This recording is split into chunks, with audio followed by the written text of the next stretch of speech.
Mhm.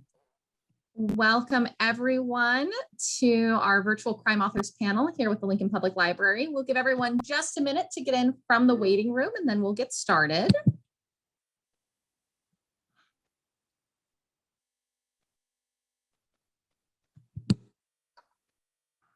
One of these days I'll have to get music for this interim period while Zoom's letting everyone in. You'd think by now I would have figured that out. You know, the live DJ, the whole bit. I love it. Yeah, there you go.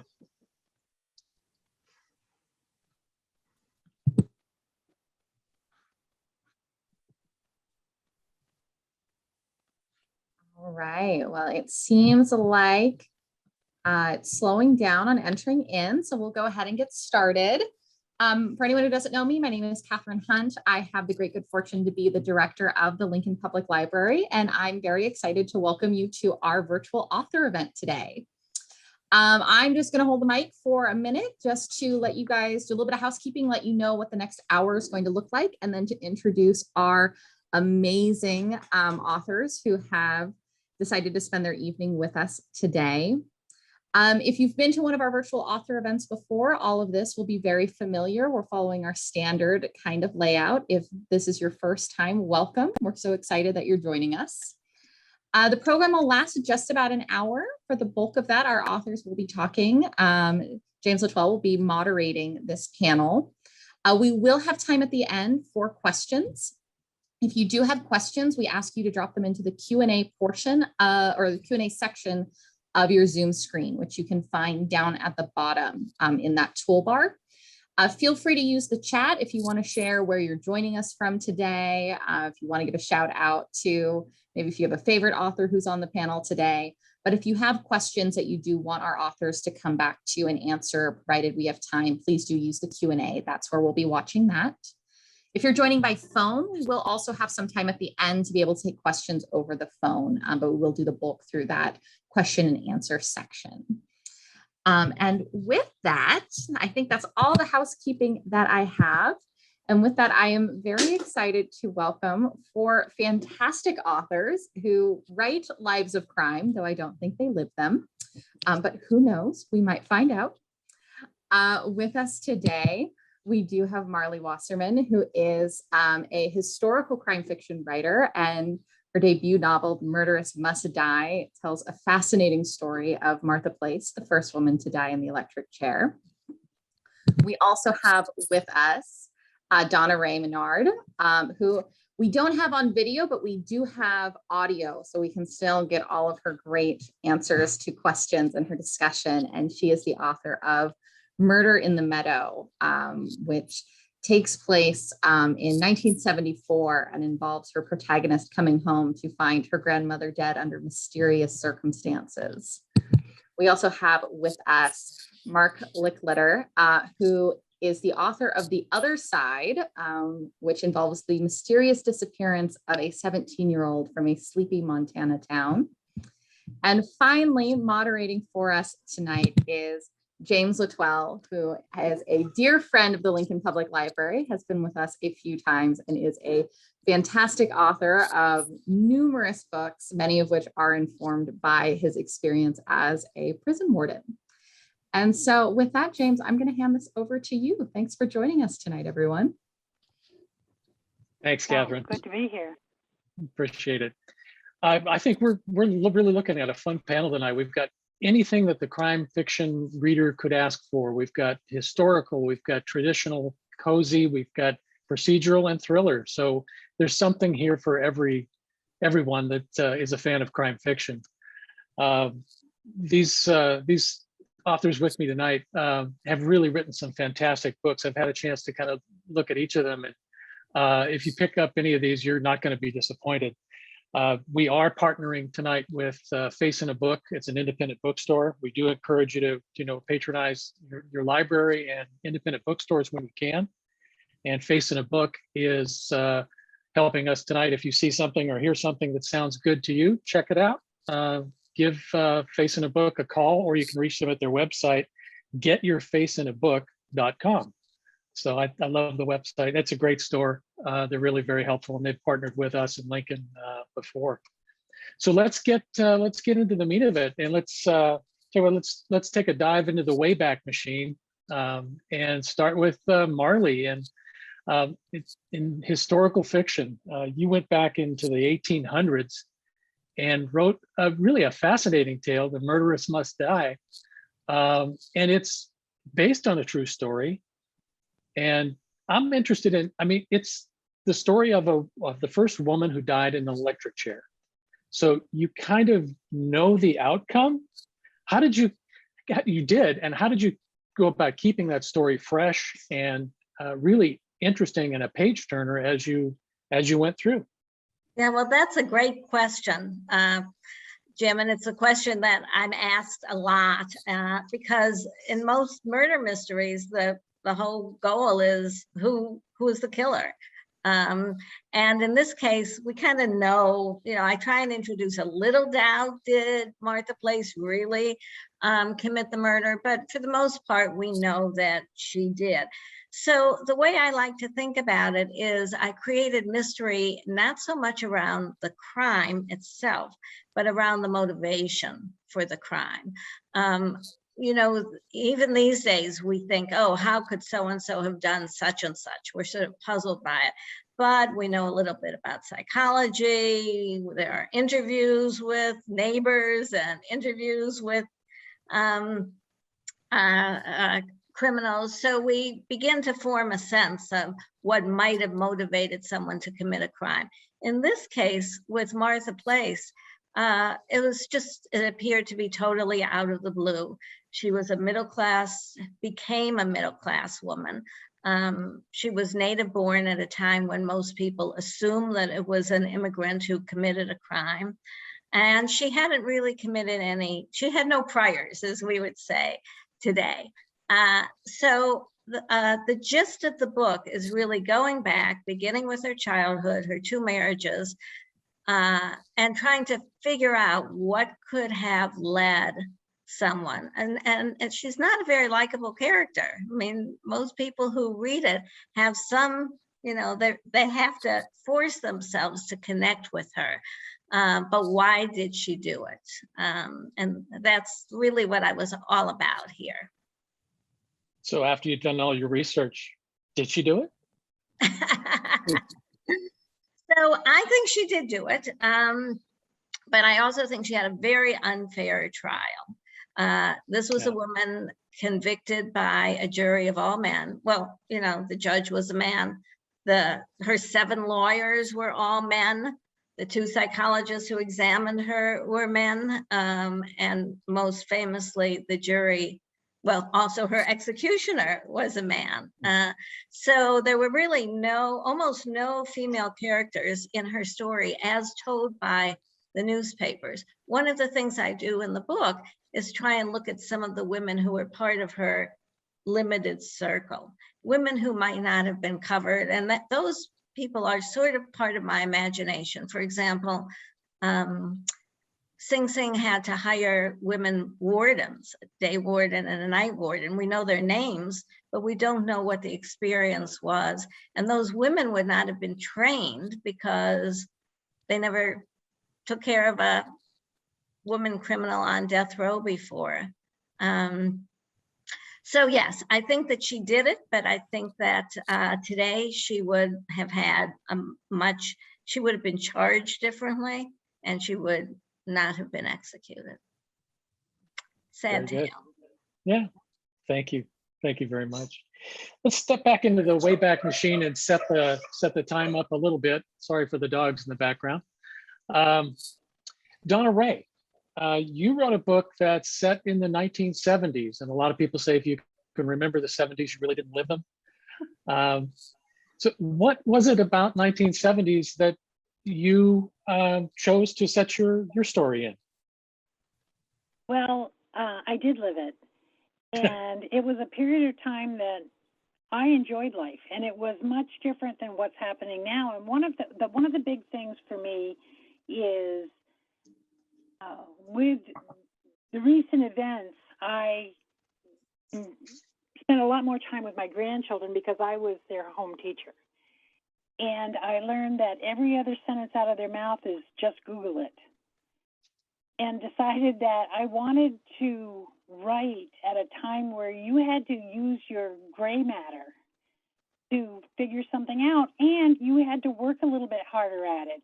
There was a period of time when you made a phone call, you could only get away from the wall for 3 feet because you were attached by a cord. If you wanted to contact somebody, you paid a long distance call or you wrote a letter. You asked people questions. You traveled to where they were. You talked to your neighbors. You knew who your neighbors were. And in writing the story, I wanted that sense of community. Even though Caitlin Took hadn't lived there for a long time, had come back to the community, this is where she grew up. And we grew up with a lot of sense of family, a lot of sense of community in a small neighborhood. And I wanted to put that in the book, and I wanted people to think about how they were going to get to the next step, not just figuring out what you were going to do necessarily, but how you were going to make it happen. And it was an easy period of time for me to write about. It was and I picked the village that this all happens in, rural village in Vermont, is brick and mortar where I grew up.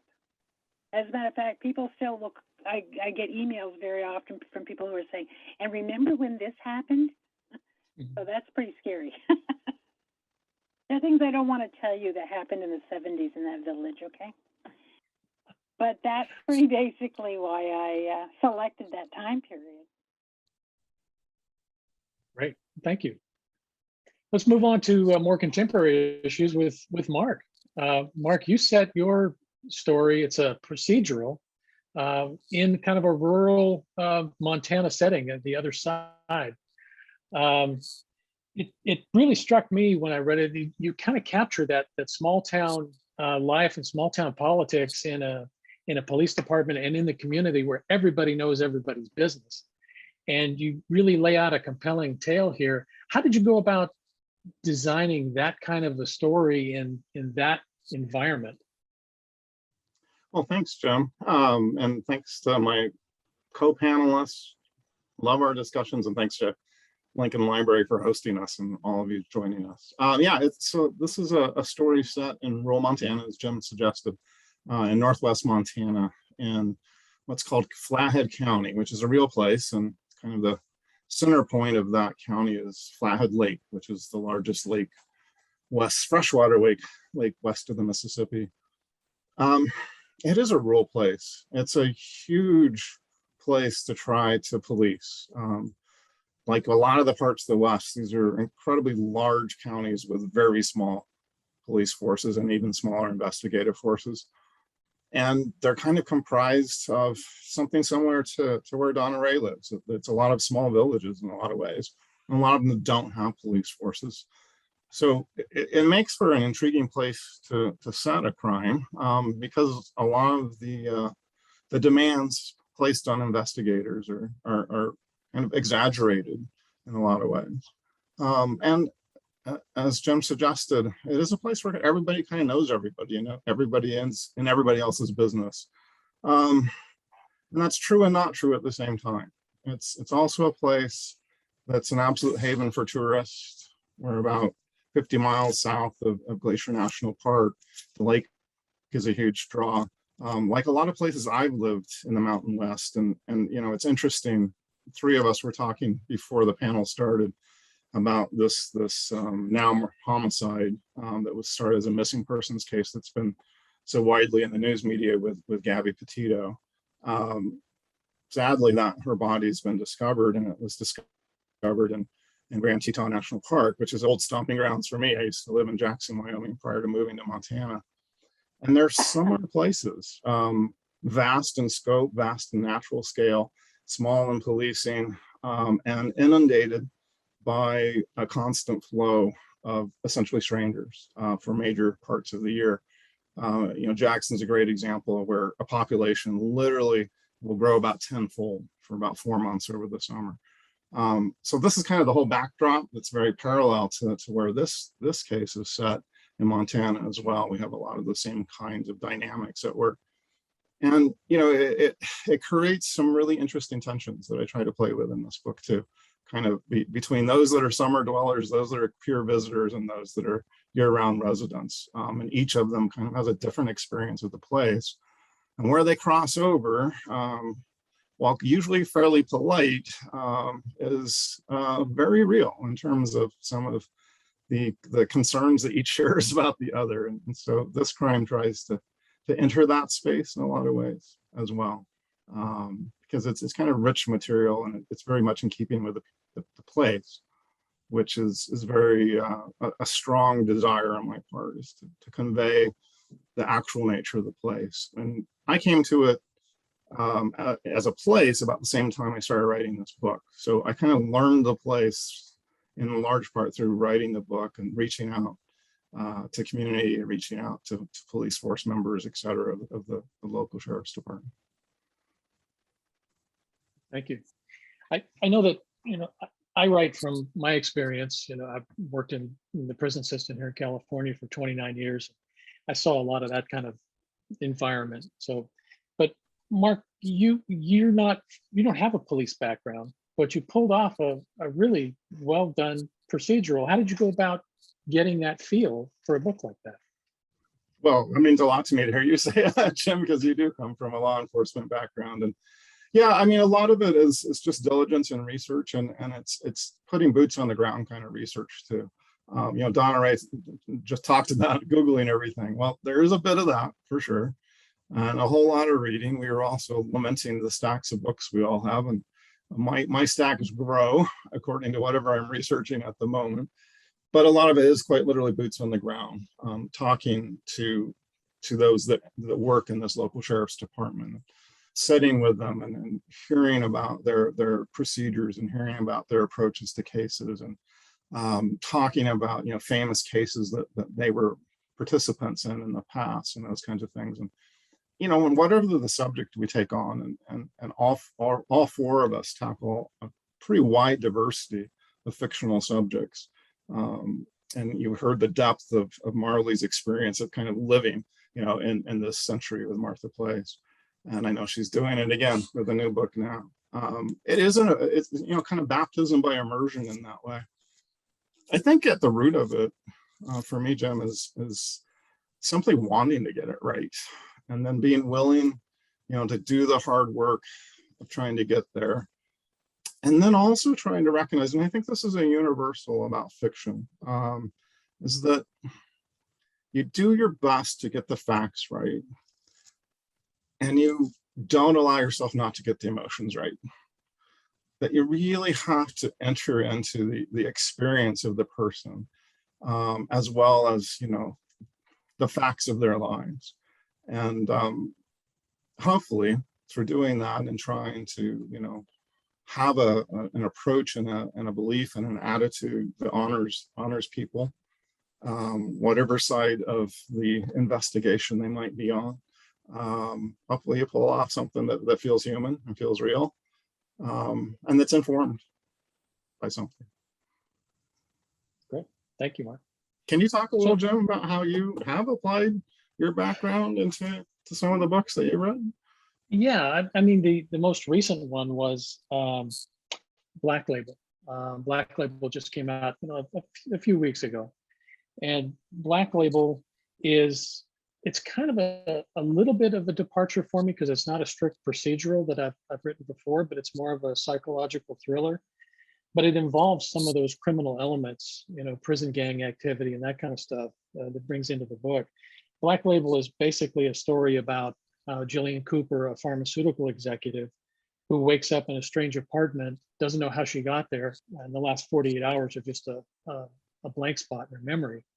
And she's dealing with a family history of mental illness, and just she starts to discover things that leads her to believe that she killed her boss in this pharmaceutical company.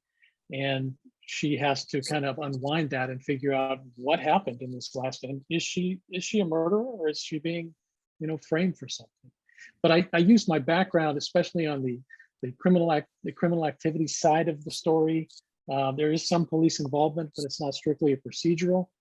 But that kind of interaction, I think my background working in, prisons and parole for the last, 29 years, helped kind of bring some authenticity to the story on that side of it. And then the other part was, going to your doctor for a $15 copay, and you can get all kinds of information on, pharmaceuticals that you need to bring into a book. So it's kind of a fun thing to do that way. But yeah, thanks, Mark. That's how I kind of got there. Can I take that just a little bit Please. Further, Jim? Because you must have done more than just talk with your doctor to have all that rich material about diluting drugs. You must have done some actual, Google type research. I did not personally dilute any drugs. I can promise you that. But yeah, there was a lot of research that went into it. I mean, just in the U.S. alone, counterfeit pharmaceuticals are a huge issue, and I was able to kind of confirm that with some pharmacy folks that wanted to remain nameless and not included in the book, but they said it is real, it happens. And the most commonly counterfeited drug, believe it or not, is an antibiotic, and we send all this stuff over to third world countries, and a lot of it is manufactured by criminal organizations. Especially in the Middle East, is a big manufacturing site of counterfeit pharmaceuticals. So it was kind of interesting in doing some of the research, and there's so much. I think, Mark, you've talked about it in some of our other things. There's so much that you draw in on the research side that you kind of have to cut out what you need to keep in the book and what you have to, what's enough for the story to get by and get some legs on that. So, yeah.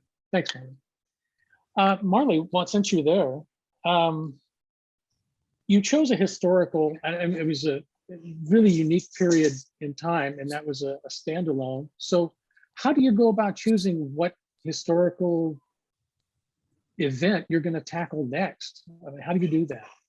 Yeah, so because my work is very deeply embedded in historical research, I keep coming across other fascinating cases. Every story leads to another story. So the story of Martha Place, I became aware of Martha Place because I was writing another book that involved Theodore Roosevelt, and Theodore Roosevelt was the governor who refused to grant Martha Place clemency. So that is how I found out about that. When I was researching Teddy Roosevelt, I was also researching the Panama Canal. So I was researching smallpox. So I have this idea for a nurse who participated in the smallpox experiments and died as a result. What has happened in my case is I'm not writing a series, and there might be an interesting discussion here about series because so many mysteries writers do write series, but I am focusing on a particular period in time. As you said, Jim, it's really a fascinating period. Let's say the last decade of the 1800s and the first decade of the 1900s, time of very rapid social change, technological change, and social change. So it's really just reading and getting ideas and looking for the spine of a story that has no muscle and tissue around it, so that there's something to create. I like that description. That's really, really nice. I got to write it down. Yeah, I'm doing that. I'm stealing that, Marlie. In the next book. Yeah. DonnaRae, you write, some people would call it a traditional, some people would call it a cozy. And what do you define a cozy as, and what's a traditional, and where does Murder in the Meadow stand? Okay, well, a cozy is a subgenre of a mystery, and basically in a traditional cozy, there is no sex or violence on the page, which means you can have a dead body and it can be really gruesome, but the reader is not going to see it actually happen. They're just going to hear little things like a bloody handkerchief or boots hanging out from underneath the sofa, something like that. There's no profanity. There is no harm to a child or a pet, so they can't beat their dog up. It is often a woman of middle age or an older woman who is in a small town, who is the nosy neighbor, though this is changing a lot. You know, I could go on about the whole way cozies is changing, and the fact that a lot of cozies are sitting on the fence. I write what is considered a cozy caper, caper being the next step up to somebody might get slapped, or you might hear me say, "Oh, damn," you know, or something like that. But you're still not going to get me stabbing somebody 23 times and blood flying all over the room, and you're not going to get any of that. And I do not write heated sex scenes. I read them and laugh, but I don't write them. So, Murder in the Meadows is a cozy caper. It is, in many ways, a cozy. It's a young girl in a small town, but it's kind of edgy. And I have actually, there have been places where my publisher has said, okay, you might want to, you know, have him push her and not punch her in the face. So, it's a, I sit on the fence, I guess. This is not what I started writing. When I first decided I was going to write stuff, I was writing some really black police procedural stuff, and this kind of stuff where you give it to a beta reader and they turn around and say, I can't read this. So I decided to go someplace where I could at least find beta readers. And I went to the cozies, and working with the cozies, there's a grain of truth in each book. With Murder in the Meadow, it's a story that I read a long time ago in the newspaper about an elderly woman that got run down in the middle of the street, and people just walked around her body. In a third world country, but I mean, it was nothing. And it didn't start out as being a series. It started out as being one very complicated book. And Verena said, how about we chop this back to 3 books? But now, Murder in the Meadow is #1 of 2 more coming. Very good. Good. When is the next one coming out, DonnaRae? The next book that's coming out is Murder on the Ridge, and that's coming out in June. And the third one in the series is Murder Where the Apple Falls. Wow, you're planning ahead already. You've got titles and everything. I'm nowhere close. Yeah, see, for me it was easy because I had this very long 200,000 word book that I had to chop 3 books. Jeez. You know, cozies kind of in some circles, get a bad rap. You know, that they're not serious fiction. They're not, you know, there's not any story in them. And when you go to a writers conference like BoucherCon or Left Coast Crime or something like that, and you go to a panel of cozy authors, and they're primarily women, those are the most bloodthirsty women that you could run into. I mean, they're vicious, but they write tremendous, like you, DonnaRae, they write tremendously well-crafted stories. So you know, wear the cozy caper label proudly, because I think you've done it well. Thank you. Well, you know, it's when you write a book, and I laugh every time you tell me you were in the prison system, because I know a lot of prisoners. Or when Mark writes a book, you are showing us the crime. If you write a cozy or even a historical, you have to know that crime. It's your backstory. With you, it's not. With us, it's your backstory, and you have to know it.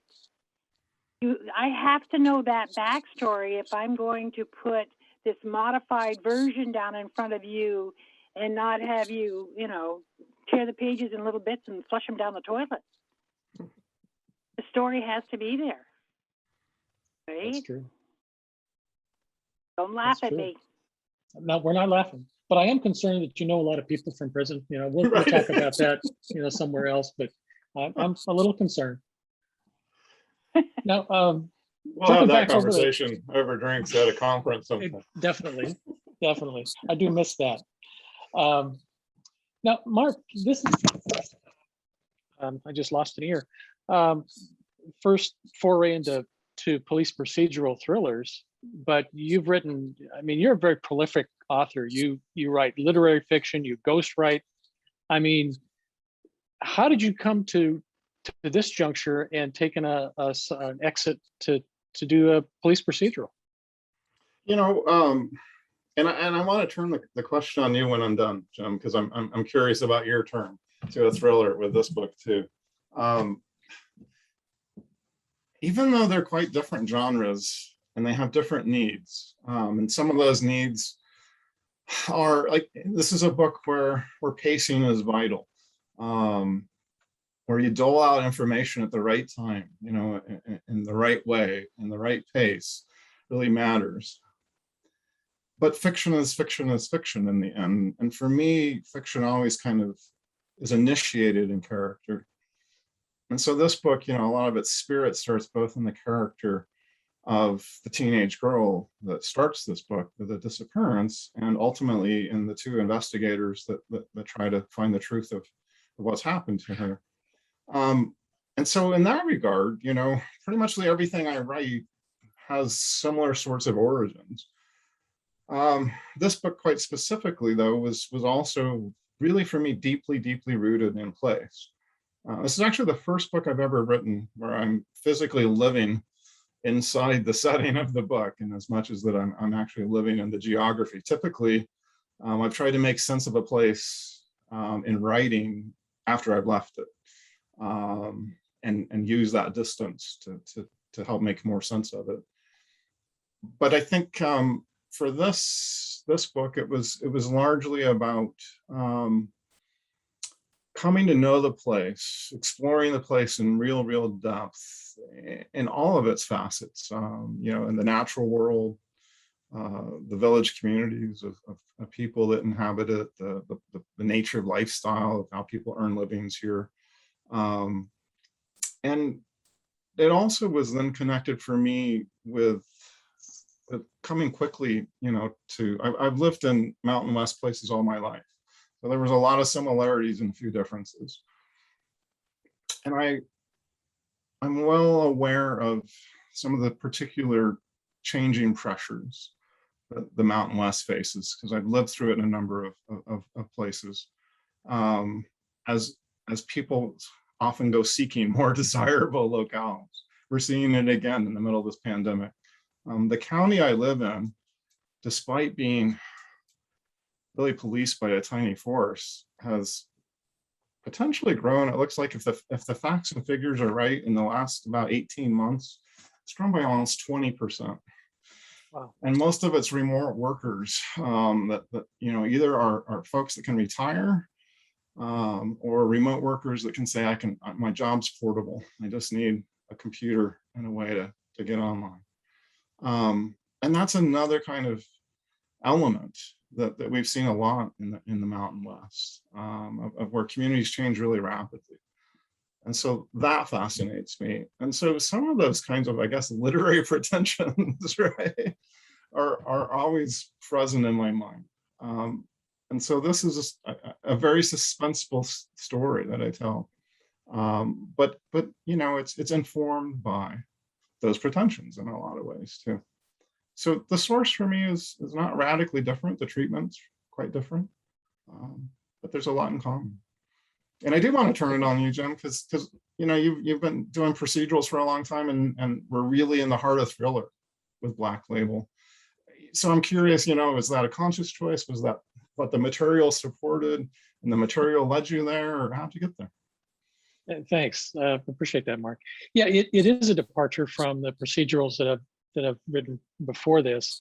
And the genesis of the book, it kind of came on me at a different place. I was at Book Passage, another independent bookstore, doing the Mystery Writers Conference there. I was on faculty.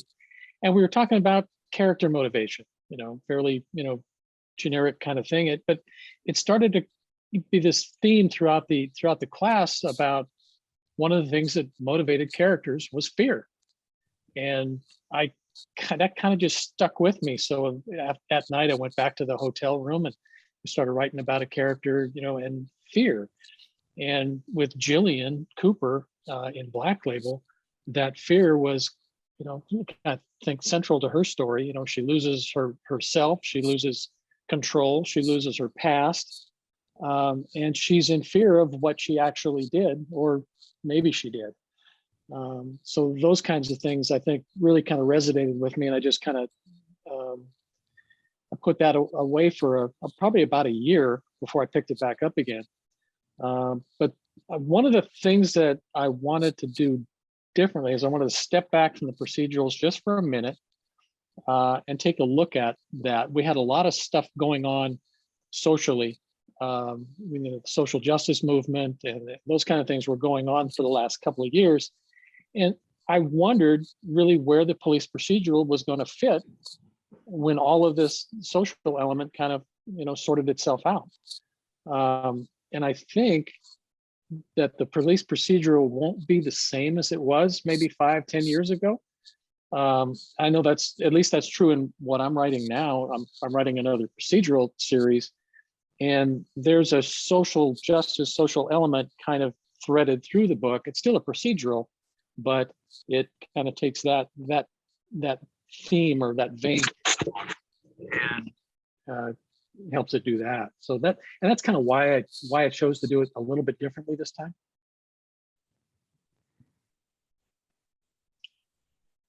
So Marlie, if we can kind of return back to you, The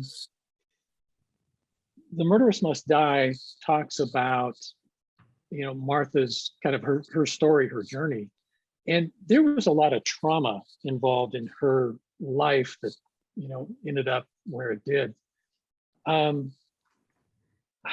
would that have played out in contemporary times if, a trauma-informed kind of jury or judge or justice system looked at her story now? Yeah, another great question, Jim. I would assume that it would have affected the judicial process in two ways. That first, there would have been more discussion over whether to charge her with first-degree murder or a lesser charge. The trauma that Jim is talking about is that she grew up not only in a poor environment, but in what I imagine as an emotionally vacant environment. Her parents were really not present for her at any emotional level. And in addition to that, she lost a huge number of siblings along the way. Now, that was not that unusual in that time. And actually, I also talk about the victim having lost a number of siblings. But what made this particularly traumatic was there was really no one to sympathize with. I mean, there was just no emotion in the family. And then she married a husband who was emotionally distant, and she had a child who she had to give up for adoption. That I think is the worst of it all. I believe that these factors could have been used by at least one or two of her 7 lawyers to try and sway a jury. I think that's what would have happened today. I'm not sure if it would have been effective, but at least I think it would have been a reasonable judicial strategy. I started the book trying to figure out simply why did she do it? And I'm not a psychologist, I'm not a therapist, but from everything I've read and everything everyone else has probably read or knows, it's very common that someone grew up with some sort of what I'll loosely call domestic violence. If they then in turn become violent themselves. So a lot of the book was me trying to imagine how that might have happened. But today, I think she would have had a shot at certainly life imprisonment and possibly just, I don't know, a 20-year term or something like that. That's interesting. You know, it's kind of interesting that even though you're talking a period in time, the issues that Martha faced are kind of the same that are going on now in the prison system. I had a chance to go into all the women's prisons in California, and the women there, by the time they hit the prison system, are pretty emotionally beat up. Trauma, you know, histories of domestic violence, you know, drug use, alcoholism. Yeah, and they've missed every hole in the social net that could have, you know, diverted them from that. But yeah, it's the same exact story. Exactly. Yeah, and actually, DonnaRae, you have some characters who grew up in difficult circumstances as well. Yes, the Caitlin Took in my book is raised by her grandparents because her mother died of cancer when she was 3. Her father was a truck driver, got drunk, went out on the road, and was killed immediately at that time. She has 2 older brothers who are taken by the father's family to Chicago, but she's not. She stays with her her maternal grandparents. She has a very strong connection with her grandfather, and he dies when she's 13. And she's raised by her grandmother, who has gotten to be very bitter. And on the eve of her 18th birthday, she walked out of the house with 118 pennies in her pocket and started going across country. She got to Chicago and they were not interested in having her. So there was, you know, she had is trying to figure out who she is and trying to be strong and true to herself. And everything that has been handed to her in her life has given her, I need to run. And she's trying to get to not be that person anymore. Okay, very good. We'll stick with you, DonnaRae, for a second, but I want to remind the folks that are listening, if you have any questions for any of our authors, please drop them in the chat or in the Q&A button down below on the bottom part of your screen. Just go ahead and ask anything you'd like, and we'll try to you know, get those answered for you. Thank you. DonnaRae, kind of switching up a little bit in terms of just the mechanics of how you write, you know, a story like Murder in the Meadow. How do you have a place where you park and write, and how do you do what you do? Are you a plotter? Do you know, how did this story come together for you? Wow, that's a really scary one. I am not a plotter, and I write anywhere. Because of my daughter's health issue, I spend a lot of time in waiting rooms. So I do a lot of writing in the waiting room. I have a tendency to ride in the car with the radio off and then pull over to the side of the road and be making notes. I have a really cute little tape recorder that I absolutely never remember to bring with me. So it's never been used in 2 years.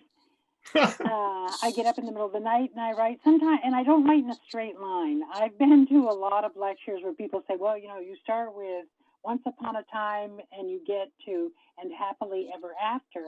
And I'm thinking, well, that's ludicrous. I will write a whole scene and then I have to figure out how to find a place in the book for it to go. So I take you would stuff out, I put some people are linear writers. They have to write the story from beginning to end, but it sounds like you can kind of plug in where the inspiration comes and write a scene that's kind of not connected to what you've just written. Did I hear that right? Yeah, I'm kind of like a fry cook. You never know what I'm going to be doing in any next minute. Very good. That's another one I'm going to write down. I like that one. We did have a question, and I'll send this off to Mark. And I probably should have defined it when I said it, but what's meant by a procedural novel? Carol had that question. Well, thanks, Carol. I saw the question come in, and yeah, DonnaRae did this great job of defining the cozy. We'll see how I can do it, the police procedural. Really, the core of the police procedural is that on the one hand, it's typically professional investigators as opposed to amateur sleuths and such for solving the crime. And as much emphasis is kind of placed on the process of walking through a case, of trying, to find answers for the case. And so there usually is a good deal of care taken with accuracy in terms of real police procedures and doing that. But it's kind of that slow resolution of trying to determine the crime in a fairly formal way, with an emphasis on those professional investigators. And my particular book does something that's actually quite common in procedurals, which is tries to give equal weight to the families and such of those that are involved, both the families of this missing girl, the families of some of the investigators themselves. In the case of my primary investigator, the absence of family and why that's defining for him. So that those varying aspects of realism in terms of police procedure are part of what's at the heart of a procedural. I don't love the term, honestly. It is accurate, I think, to my book, and I'll defer to Jim on whether he thinks it's accurate. I think equal importance to this particular book is that it is essentially a contemporary story, that deals with both modern policing and the realities of policing today, as well as the realities of the culture we live in today. No, I think you hit it right on the head, Mark. I think you did a good answer there. And Carol responded back. She liked the answer too. So I think our job is complete. There you go. Very nice. We did have a question that came in from Sheila to Marlie. How much of your historical research actually ends up in your book? And how do you avoid info dumps? Because you do avoid info dumps in your book. It's really well done. Yeah. So thanks for this question. That's really at the center of a lot of the fretting that I do.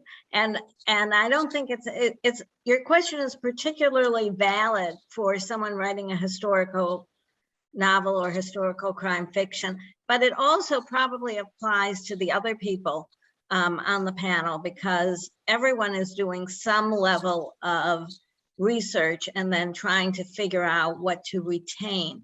So there are some rules that you can apply. What you are told is that every historical detail should either advance character or advance plot or advance setting. There should be some reason that it's in there. It's easy to say that, it's hard to actually do that. You do become enamored with research, and every as I said before, in answering another question, every piece of research takes you to another piece of research, and you say, aha, look at this. A lot of my revision process is going through and just cutting the historical detail, which kills me, but I'm not writing nonfiction, so I have to remind myself. But I think if you ask yourself, does this detail move the story along or teach you something about the character, that's the way to try and solve the info dump problem. That's very good.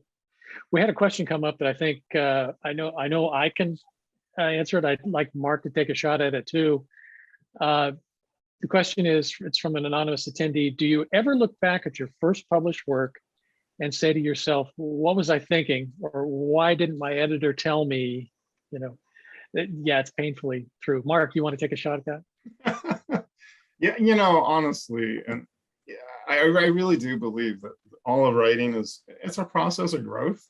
You want to think you get better every time you write. I'm not sure it's always the case.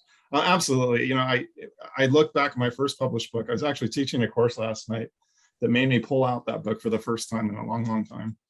And there's a chapter in it I absolutely despise. I just think it's a terrible chapter. If it's ever reissued, it's time to rewrite that chapter. And yeah, I'm just very aware of how cumbersome it is. It's over long. It probably develops an idea that's secondary to the book, etc. Yeah, I mean, I think it's like any other profession. Hopefully you learn from those errors. And yeah, there are times you go, well, I wonder why my editor didn't like me on that one. They should have. Yeah. That's a good one. Yeah, I had kind of a similar experience. I was at a bookstore event, and my first published book was called Little River, and it was a human trafficking thriller. And I was with Katrina McPherson, and we were standing there, and she was going to get the book for her friend of hers. And thanks, Sam. And I literally slapped the book out of her hands. I said, no, don't get that. It's exactly what you said, Mark. It's, I'm still proud of the book, but I think we develop and we learn and we mature as writers as we go from book to book. And everyone gets better and better. And you kind of, you grow like you said. I participated in 10 years ago. Minotaur St. Martin's has a first novel contest. I wrote my first novel. It was a Little River, or something that's is still in a drawer today. And I thought it was the next best thing. I finned it and I sent it in, and they send you a card with your judge's name that you had to send it to. And by that time, everything was snail mail, so you packaged it up and sent it. And my judge was Tasha Alexander, who writes these beautifully crafted, Victorian romance, historical stuff. And I sent her my thing, and it was like, oh my God. So I never heard a thing. The contest went, and never heard a thing. So a few years ago, I met Tasha at a BoucherCon. I think it was in probably in St. Petersburg in Florida. And I went up to her just to apologize for sending that manuscript in to her way back then. And she said that, she didn't remember it, and that's a good thing, because the ones that really stand out are stinkers. I've since been a judge of that contest. And yeah, you can tell when people are brand new at this, they're struggling, they haven't gotten the craft issue down yet. There's a story there, but they just haven't learned how to tell it. But yeah, I look back and yeah, I cringe from time to time. Mark, there's a question that came in for you, and it deals with why you write under a pseudonym, and I think that deals with your other literary work. It does, and I'm reaching here. So this was the book I was just referencing. It's called In the Chameleon Shadow, and that's the pseudonym, Mark Hummel. And it is a book I'm proud of. I think it's a good book. It has a bad chapter in it. But, that was a decision I made a long time ago. So I proudly own all of my name. My full name is Mark Hummel Leichliter, and the Hummel is both my middle name and my mother's maiden name. So it feels very much a part of me. And honestly, the reasoning behind it on two different ends it's lame on both accounts. It started in youth. I first started publishing in my 20s. And I was convinced that no one would be able to pronounce my name, and that I'd be something. I'd be a big deal. So I was like, okay, I'm going to go with a pseudonym. I'm going to keep identity, and I went with Hummel. But as I started, publishing literary fiction, particularly in small magazines at that time, it became what it became, right? The second answer is equally lame, and so with the other side, because I am moving into a new genre with crime fiction. With this book, it just felt like, honestly, more of a business decision of kind of splitting genres, creating two different identifications there. I own it. All my websites and everything are reciprocal, so there's no hiding there. But it is an acknowledgement that every reader has different tastes, and every reader has different needs, and they're all super valid, right? A reality is that there's smaller likelihood that the reader that reads me also reads DonnaRae. They might like both subgenres, but we tend to move to the places that give us comfort. and that feed what we're looking for out of fiction. And that's true with literary audiences too. And there.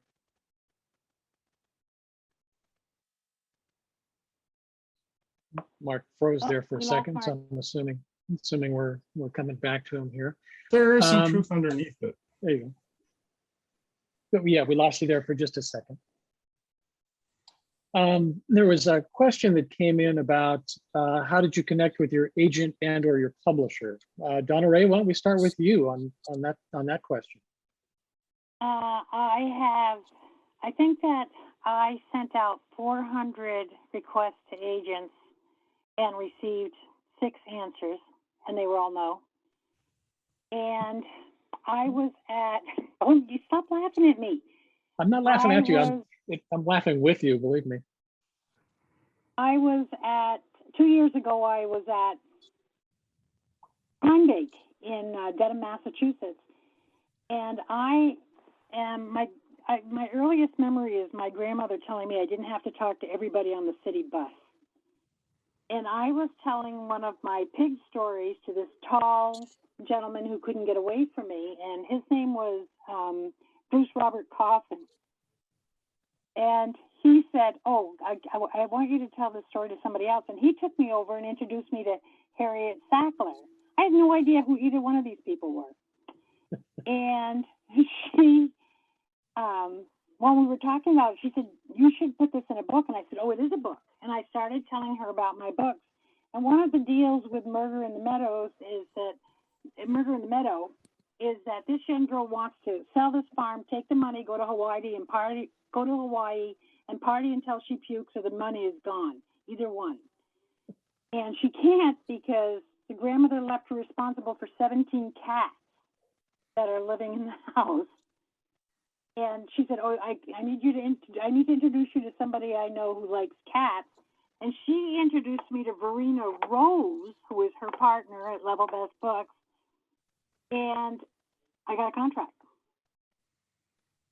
And in the next Timing's book, everything. I know. Timing is In the everything. next book, 15 cats, and the book after that, we're down to 9, and I am not killing them off. Very good choice. Marlie, how about you? How did you come up with your agent and or your editor?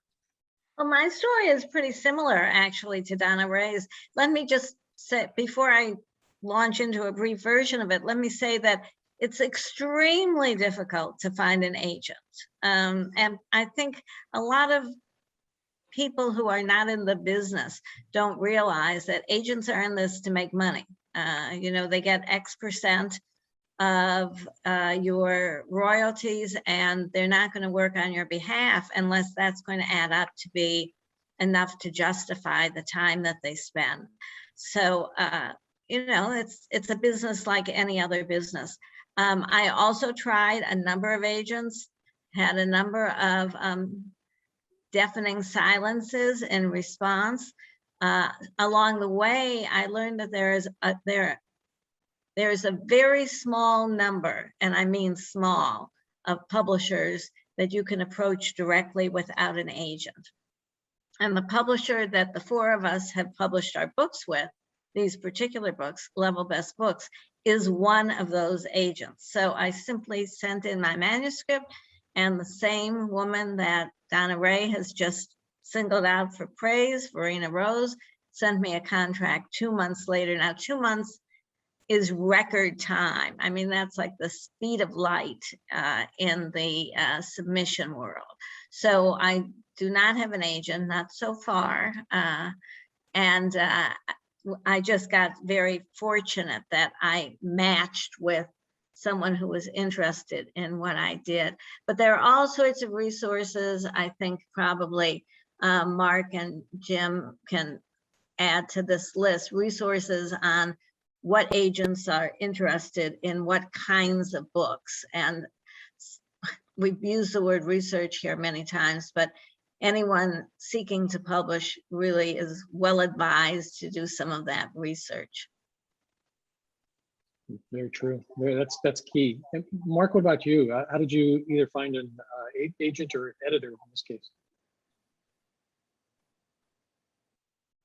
Well, I'll answer quick and hope that I get an answer at all. I'm suddenly having internet instability. You're good. And as soon as I say that, he freezes. So he'll come back in a minute, I'm sure. My experience, I think, is similar. I do have an agent. I found her at a book conference, again, Book Passage in the Bay Area, in San Francisco Bay Area. And it was at a conference, and she was talking about agents and how they interact with their authors and that kind of thing. And it just kind of resonated with me. And I kind of stalked her around the bookstore tables until she couldn't back away anymore. And finally, I think just to get away from me, asked what I was writing. And I told her basically it was the elevator pitch for At What Cost at that time. We ended up signing a contract for that book and the series that followed. And yeah, so that was kind of my experience. And how I came to Level Best Books is I've known Sean Riley Simmons for a number of years. And we connected again at a VoucherCon, I think it was in Dallas. And we kind of looked at each other and why aren't we doing something together? Sean's a great person. She's a wonderful editor.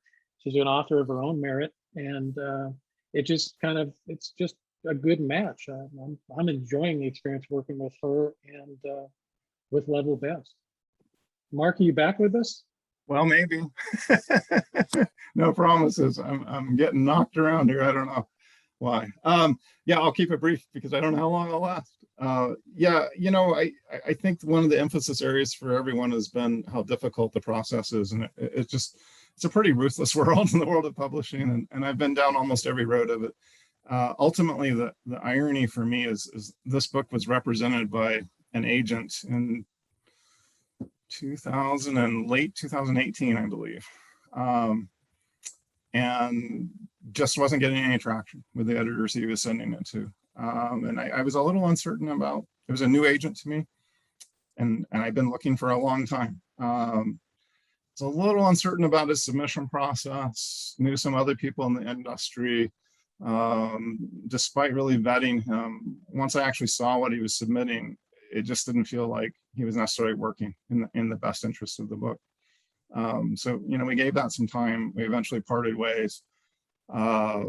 In the absence of that agent, as I started, re-upping this long process, because it can be a very, very difficult thing to find an agent, I stumbled on Level Best Books, and they're quite unusual in the publishing world that they have periods in which they're still open to submission. So it was literally a cold call open submission, much in the way that you try to get the agent originally. And the rest is the rest. Luckily, the editor there that I work with, Harriet Sackler, loved the book and became a champion for it, and so that's come to be. But it is just a reminder.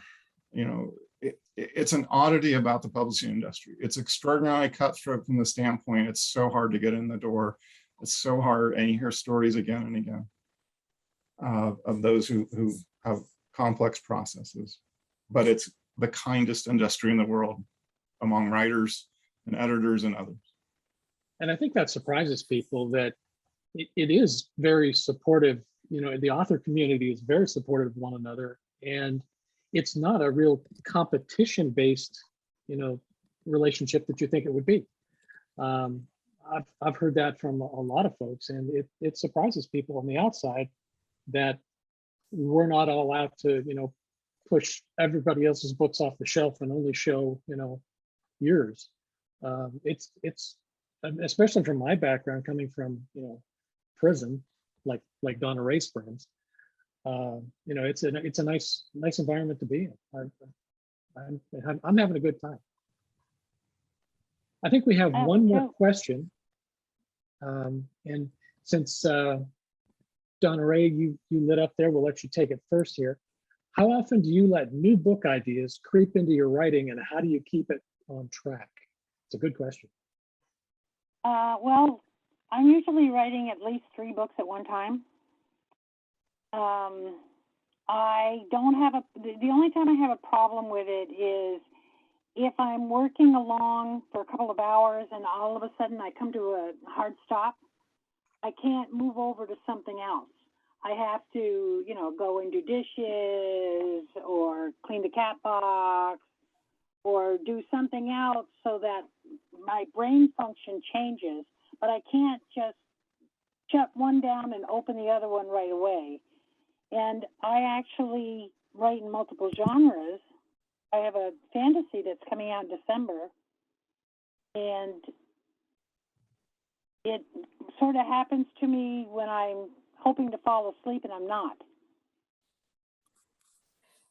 That whole book happened that way. It's just like lay down and go to sleep and write a book.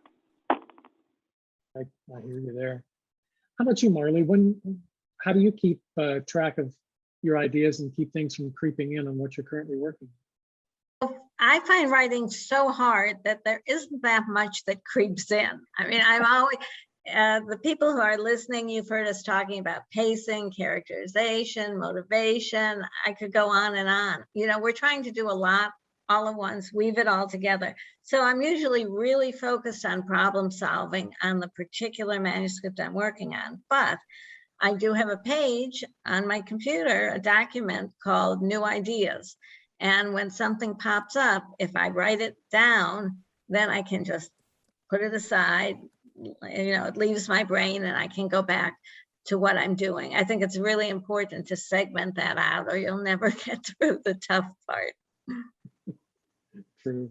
Now, Mark, you must have a little bit more of an organized process because you do a lot of other writing work outside of fiction, don't you? I do a lot of ghostwriting, and mostly that's nonfiction, and it's deep dives into whole new terrain. Typically, it's a fast learning curve. You know, it's this compartmentalization in the end. You know, I remember hearing from Bill Stafford years and years and decades ago, I guess now. He's been gone a long time now. And just talking about the need to kind of compartmentalize your writing life. So I literally try to divide the various books I'm working on at any given time so that they don't creep together. But, you know, the interesting thing is I think there is magic in the world. And very often,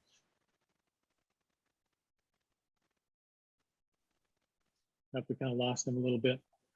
While he comes back, I'm kind of similar to Marlie's experience. I have a file that's labeled where good ideas go to die, and I jot them down. And while I'm working on one thing, I put it in there. And when I'm done with the current project, I'll leaf back through there. And a couple of times, it's kind of generated a couple of ideas that this is going to be the next one to work on. And usually those ideas kind of creep up towards the end of a manuscript that I'm working on. It's like I can see the light at the end of the tunnel, and all this stuff starts to come in, and that's when it picks up for me. I think we've lost Mark. He's been having some internet instability issues. That's a shame. But I think we're kind of running close to time here. There's Catherine. She's going to kind of lead us back here. I was just going to say, you guys have been incredibly generous with your time. We do have one question that's still in the chat that I think I can answer, which is that our panelists today are from around the country, but James, you're pretty close to us here in Lincoln. And we do have copies of everyone's books at the library. So if you found a new book that sounds interesting, you can pick them up from the library. Or if you want one for yourself or to give to someone, Face in a Book is a great resource to go and pick those up. They're an independent bookshop out in El Dorado County. And they are an amazing resource. And that is Get Your Face in a Book. Is that correct, James? Is that there? Getyourfaceinabook.com. Yeah. And they'll ship, or if you're local, I'll bring them over to Lincoln. Fantastic. Well, we appreciate that. And all of you, DonnaRae, Marlie, James, Mark, who's just coming back online. Thank you so much for your time, for sharing so much about your work and your process. It's been wonderful having you all this evening. And yes, congratulations and good luck with all the projects that you have coming up that you're currently working on, and have a wonderful rest of your evening. Thank you. Thanks so much for having us. We thank you. Thank you. And to all Thanks, of our everybody. attendees, you can always find out more events on our website or by signing up for our Friends of the Lincoln Library newsletter. They'll send you a newsletter each month letting you know when we have cool events like these. But again, it is on our website as well. Have a great night, everybody. Thank you. Thank you. Thanks. Good night.